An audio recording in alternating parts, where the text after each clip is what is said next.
we saw what he was without Shaq. I believe he could have been that years before. I just don't know if he could do that with Shaq. Because Shaq, you got to give Shaq the ball. You got to. And that was the biggest fight here in Los Angeles, right? Where Kobe felt that he turned into the guy at the end of the game. But as long as there's Shaquille O'Neal on the floor, that's who we have to go through. And I think when it was time for Kobe to say, this is my city, as long as Shaq and Phil was there, it wasn't. It wasn't going to be. And that's when he said, and then that's when he went and said, hey, it's either me or them. It's me or them, because he wanted to show the world that this is who I am without him. I need to show y'all that I'm a demon. And those 2 to 3 years he had without Shaq to show the world that 35, 30, I'm unstoppable. That's what he needed to prove that he's on that level of the Michael Jordans.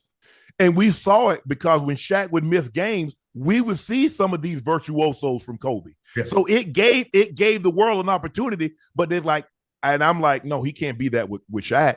Shaq's just too commanding. He's too dominant. He's too much of a force that demands the basketball. But for him to suppress, because can you imagine what his numbers would have been? Now, I'm not saying he would have won titles, but I'm not so sure that he might not have he'd have had a lot more points than what he had when he retired. Oh, facts. I mean, because by the time Kobe hit 21, he was already averaging 27 points a game. So, but that's Shaquille O'Neal in his prime too. Absolutely. So if you take Shaq off them teams when Kobe was getting into his own early 2021, 19, he would have Luka numbers. Yes. It would have been selfish basketball, and he would have been trying to get MVPs, scoring titles. He would have probably had 3 or 4 of them. Right. But by the time he got to it, he was already a winner, and it was like, all right, I got it out of my system. Now let's win a little. Right. Yeah, because at that point in time, okay, I got 3 titles. I need an MVP. I need a scoring title. Okay, now we can have conversations about all this other stuff. Because I've been an all NBA defensive player. I've been an all NBA player. I've won All-Star Games MVP. So now once he got those other things, now he started focusing again on winning a title, winning finals MVP to thrust him because his game, you had to take note of his game because the footwork, the shot making, the ability to finish at the rim. You foul him, he's going to the free throw line. He's going to make 85% of his shots. He was that spectacular. But once he got, okay, I won an MVP, I won a scoring title, let me refocus. That was the same thing that Phil had to do with Mike when he first got with Mike. Mike, you can do all this. You can get 60 and 50, average 50, but we can't win until you trust somebody. Yeah. That is the biggest thing in especially basketball, trusting. Now, when you talk about trusting, understand that everything goes into it. How you carry yourself, right? How you carry yourself on the bus, how you walk into the locker room, how you prepare, how you watch film. We watch it all. So if we don't like your process, if we don't like your habits, right? If we're playing the Lakers and I got Shaq and Kobe, right? And you went to the club that night and you coming in smelling like vodka and Hennessy and you condoms, bro, I'm not getting you the ball. You ain't getting the ball. Yeah. No. That trust is everything, Gil, because deep down, I need to know you put as much effort into this as I did. Because if I don't believe, if it's hard for me to trust you when if I don't think you worked as hard as I did. So so that was the hardest thing for Kobe.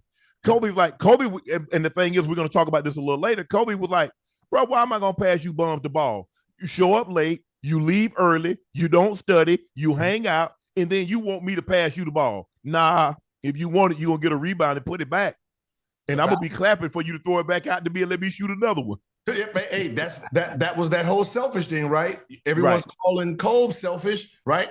And he's calling everybody else selfish. You should be you should be considered selfish. Right. If you didn't work out all day, went to the club and asking for the ball, Now, that's selfish, knowing that you're not even prepared to play this game today. Right. Yeah, you should have been selfish and told your friends, nah, I ain't gonna be able to hang out with you today. And you should have been selfish and said, nah, I'm gonna go get some extra shots in. I'm gonna get some conditioning in. That's what it requires to be great. And and that's why. If you notice, average people hate people with greatness. And great people hate people that's average. So guess what you need? If you want to be average people get along just great. Great people get along just great. You notice that, Gil? Yes, yeah. that's how it is. That's why it's so hard to win as a team, because everybody, even the highest dollar guy versus the lowest dollar guy, got to have the same goal in mind, or it's not going to work. No, seriously, you can't, because you can't understand the process, right? Sometimes the superstar, he can't relate to everyone else. Right? He can't relate because his brain is processing at a different frequency. Absolutely. So if he doesn't know how to relate it verbally, they don't like him. Right. It's not like he's doing something wrong. He just doesn't know how to verbalize. And a lot of superstars don't know how to verbalize their greatness to everybody else to make them jump up another frequency. Right? You know, like with Jordan, right? Right. He didn't, like, if you look at the doc, he didn't know how to talk to them. No. Only Dennis and Scotty, right?